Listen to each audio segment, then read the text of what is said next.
My name is Valerie Renee Thompson. Most folks just call me Val. I'm 46 years old, born and raised in College Park, Georgia, in the same little yellow house my grandmama left me. Still live in it, still have the same wind chimes on the porch that sing. When the wind comes off the airport, those chimes are the only thing that hasn't lead to me in the last 15 years. This story starts in 2008. I was 30. Married 7 years to Derek Thompson. High school sweethearts. He sold commercial Vex systems. I was a dental hygienist Monday through Thursday. We had a good little life. 2 cars paid off.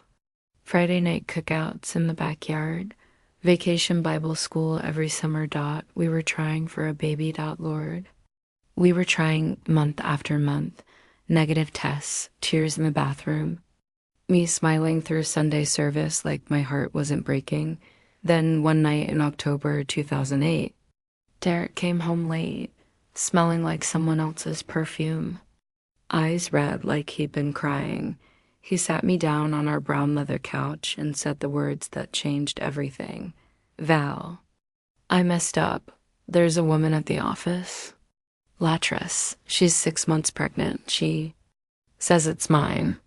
I don't remember screaming. I just remember the room spinning and the taste of metal in my mouth. I asked him what he wanted to do.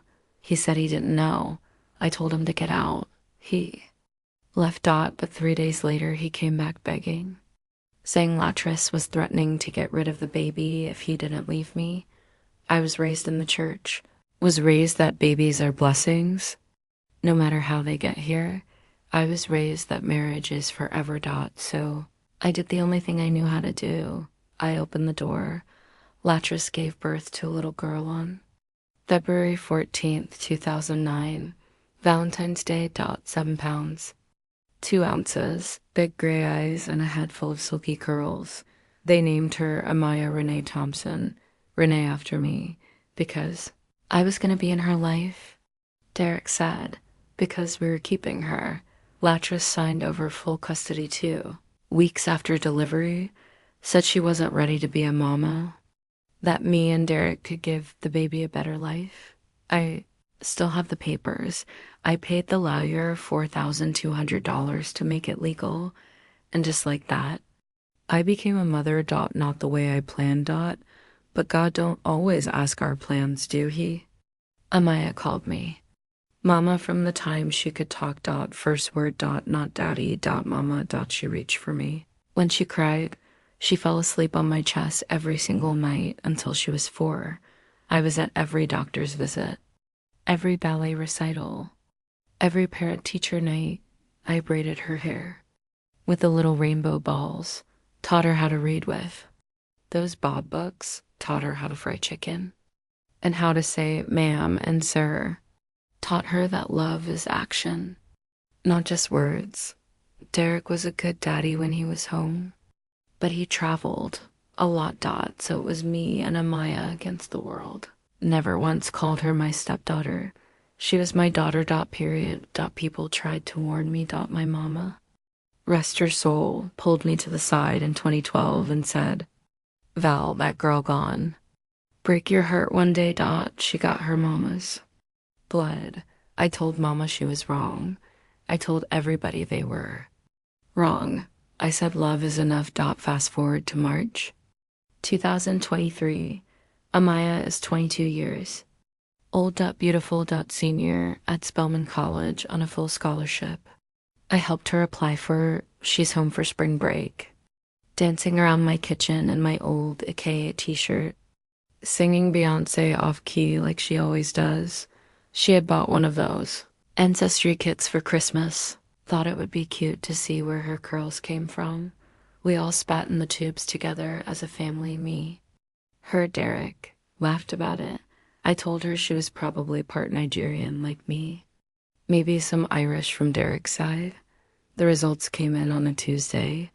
I was at work cleaning somebody's teeth when my phone started blowing up. Amaya sent me 17 text messages in a row. Mama, We need to talk when you get home, Dot. It's important. Please don't be mad. Left work early, Dot, heart beating out my chest, Dot, when I walked in the house. Amaya was sitting on that same brown leather couch, laptop open, face pale. Derek was standing behind her looking like he'd seen a ghost. She turned the screen toward me. The Ancestry results showed 0, ZERO European DNA on the paternal side. Derek is half Irish, half black. His European DNA should have been all over her results. Instead, her paternal haplogroup was EM180, West African. Strong Ghanaian and Benin Togo markers. Translation: Derek is not her father. I laughed at first. Said the test was wrong. I said we'd do another one. Amaya looked me dead in my eyes and said, Mama, I already called Latris. Y'all, the room went black. She said Latris cried on the phone. Said she never knew who the real daddy was. Said she was sleeping with 3 different men at the time. Derek, his coworker Marcus, and some married man from her apartment. Complex. She picked Derek because he made the most money and had the best chance of staying. She lied to him. She lied to me. She lied to Amaya for 22 years. And the worst part, she told Amaya, I always figured you'd find out one day, but Miss Valerie wanted a baby so bad. I just gave her one. I gave her one, like Amaya was a puppy. I adopted from the shelter. I couldn't breathe. I sat down on the floor right there in my scrubs and cried like somebody had died because somebody had the little girl I loved with every cell in my body. She was never mine to begin with, not even by affair. By fraud. Tried to touch me. I jerked away so hard I hit my head on the coffee table. 14 years he'd then paying child support in his heart for a baby that wasn't his. 14 years. I'd been pouring my soul into a child whose real daddy was out there somewhere living his best life, never knowing she existed. Amaya was sobbing. She kept saying, Mama, I'm still me. I'm still your daughter. I couldn't even look at her. For 3 days I didn't speak. I slept in the guest room. I went to work, came home, locked my bedroom door. I couldn't eat. I lost 8 pounds in a week. Then one night, I heard crying outside my door. Amaya was sitting on the floor in the hallway, holding the little scrapbook I made her when she turned 5, the one with the picture of me holding her in the hospital. 2 hours after she was born, she looked up at me with those gray eyes and said, I don't care what no test says. You are the only mother I've ever known. You are the only person who ever chose me every single day. Danae don't choose. You did. I opened the door. She fell into my arms like she was 2 years old. Again. We cried until there was nothing left. Derek moved out 2 months later. Sad. He couldn't live with the lie anymore. He still pays for her tuition. He still calls her his daughter, but he don't live here no more. Amaya graduated from Spelman in May 2024. Walked across that stage in her green cap and gown, looked straight at me in the audience, and mouthed, I love you. Mama. I bawled like a baby.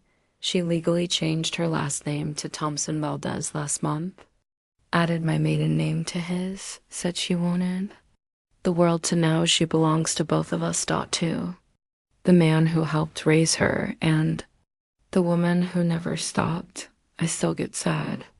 Sometimes I still grieve the baby I thought I had, but then I look at that girl, 22 years old, brilliant, kind, funny, mine in every way that matters. And I know the truth. Love ain't about blood. Love is about who wipes your tears at 3 a.m. when the world hurts you. Love is who sits in the principal's office when you get in trouble. Love is who teaches you how to drive in an empty church parking lot and doesn't scream when you hit the curb. Love is choice, and I chose her. Every day for 15 years, and she chose me back. So yeah, The DNA test said she wasn't my husband's affair baby, but my heart.